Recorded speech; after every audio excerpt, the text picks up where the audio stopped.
So I forgot to mention this in my last video, but make sure that you have a first line indentation. And you can do that by going up to paragraph, make sure your cursor is before the first line. Under paragraph, under special, first line, half an inch. Okay.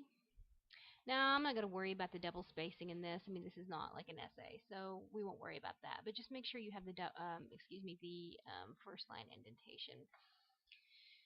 All right.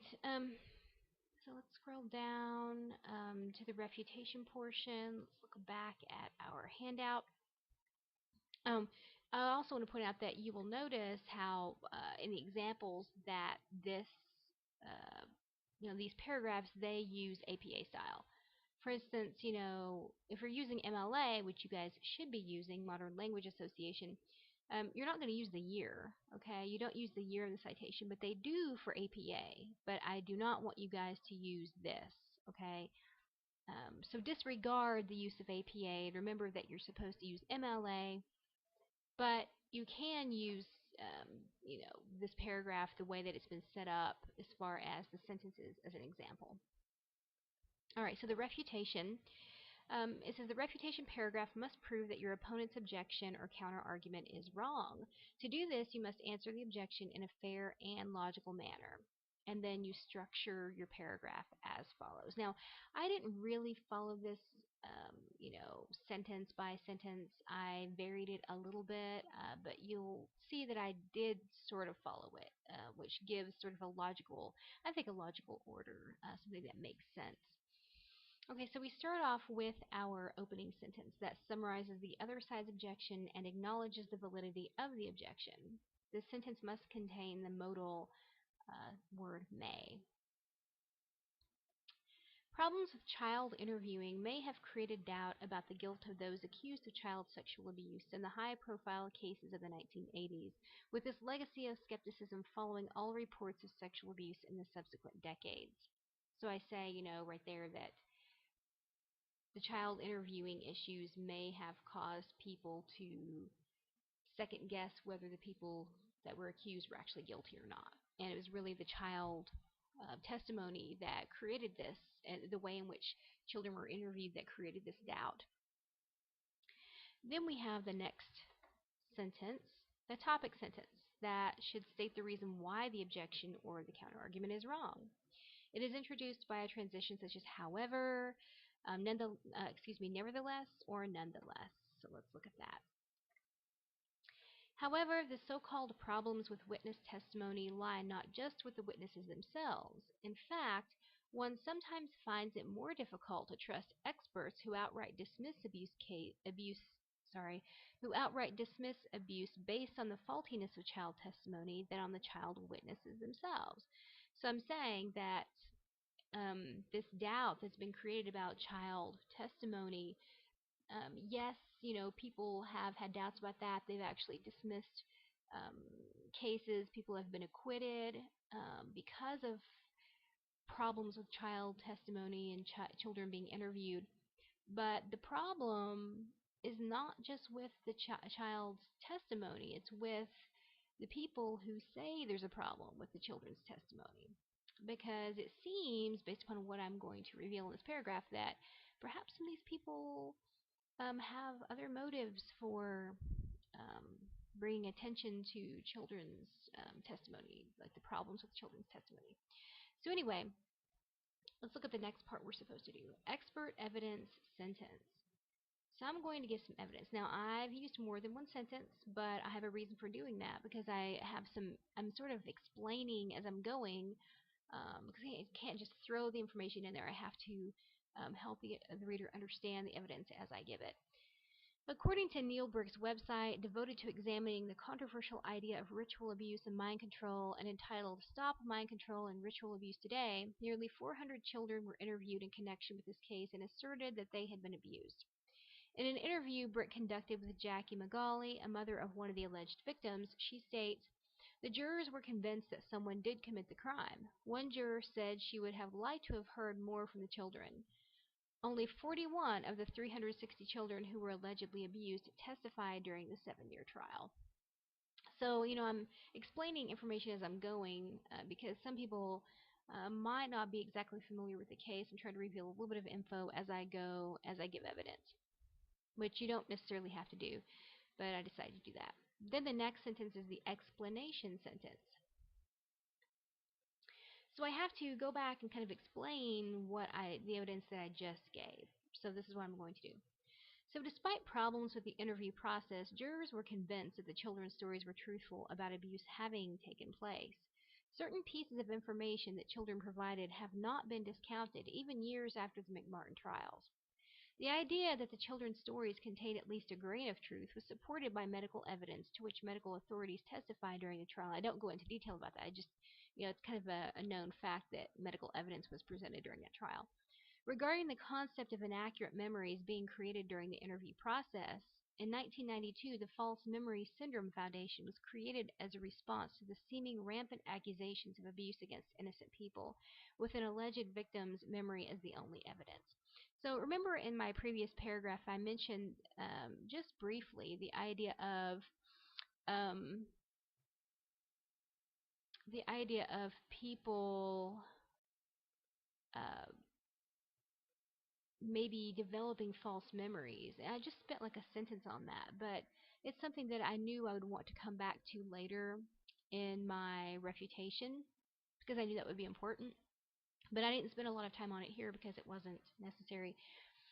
But anyway, I wanted to point out, this idea about false memories because that's what some people who don't believe this happens, they say, well, these children have false memories. So I'm going to take up this point in my refutation. So anyway, I deal with this foundation that is based on sort of discrediting the idea of these memories that people have later on in their lives. Um, so notice the green. Let's again go back and look at what these colors mean. So I have evidence in yellow and then the explanation in green. And I kind of alternate this a little bit because I do both things. And I spend several sentences doing this. You don't have to do this, okay? But I just chose to do it to show you how one might do that. So here's more evidence.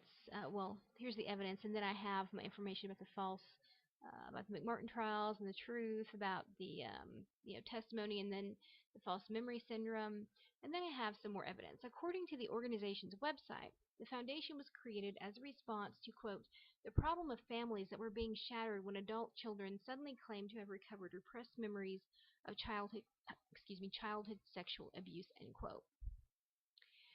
And then I make a comment about this.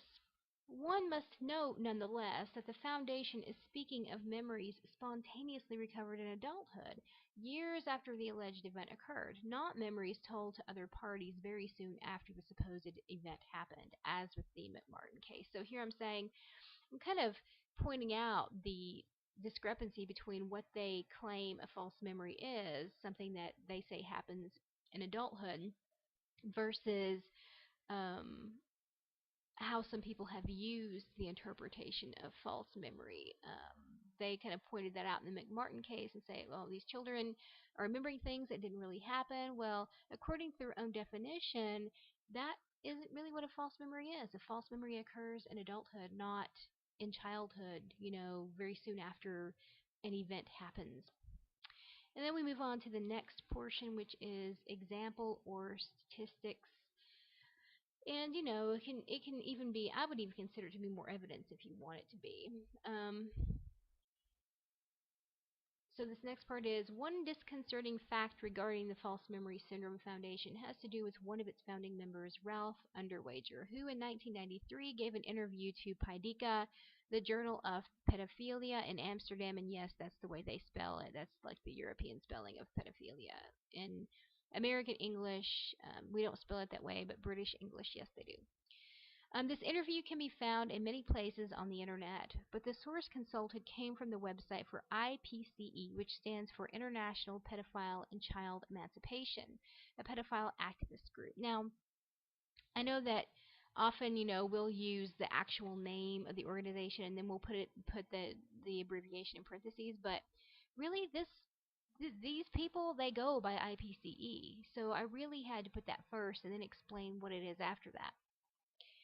In response to the prospect of decriminalization of pedophilia, Underwager advises pedophiles to do the following. And I usually do not advocate having super long chunks of text that you pull out of a source and use, but I felt like this was really important. I have a good reason for using it. So I'm going to read this quotation. And when you use a big chunk of text like this, and it takes up more than, I would say, 4 lines that go across the page, then you have to set it off like this. You have to set it off 10. You have to set it off what should be 10 spaces. I don't know. I need to double check this. It might be more than this. It might end up being actually over here. I need to double check that. Regardless, though, um, you want to make sure that you set it off from the rest of the text. And do consult the Prentice Hall reference guide, which I left on campus on this snowy break, so I cannot look at that. But anyway, you always want to consult that to make sure when you're setting off larger chunks of text. So here's my quotation, and because it's set off, I don't put quotation marks around it. Take the risk, the consequences of the risk, and make the claim. This is something good. Pedophiles need to become more positive and make the claim that pedophilia is an acceptable expression of God's will for love and unity among human beings. This is the only way the question is going to be answered, of whether or not it is possible. Does it happen? Can it be good? That's what we don't know yet. The ways in which pedophiles can conduct themselves in loving ways. That's what you need to talk about. You need to get involved in discourse, and to do so while acting. Matthew 11 talks about the wisdom of God, and the way in which God's wisdom, like ours, can only follow after. Pedophiles need to become more positive and make the claim that pedophiles, and I think that's a mistake on the person who published this, so I put SIC in brackets after that to indicate it's not my mistake, but it's their mistake. So let me start that sentence over. Pedophiles need to become more positive and make the claim that pedophiles, I think he meant pedophilia, is an acceptable expression of God's will for love and unity among human beings. And then I go on to, again, continue with some of his ideas. Underwager's statements might seem somewhat irrelevant to child testimony and interviewing if it were not for the fact that, according to Brick, Underwager has said that, quote, on the stand, he considered it more desirable that 1,000 children in abuse situations are not discovered than for one innocent person to be convicted wrongly. So this Underwager is an interesting fellow, to say the least. You can see why I included him in my refutation, because, and I will make that point even more strongly as we go along. But anyway, I have information from him from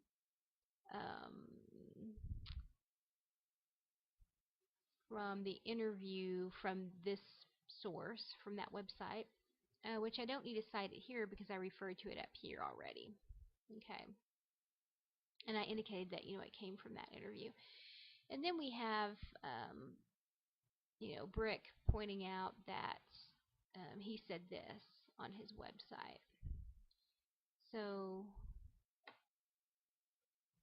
this is the same Neil Brick that I referred to earlier. So that's why I can refer to him by his last name, and it's okay.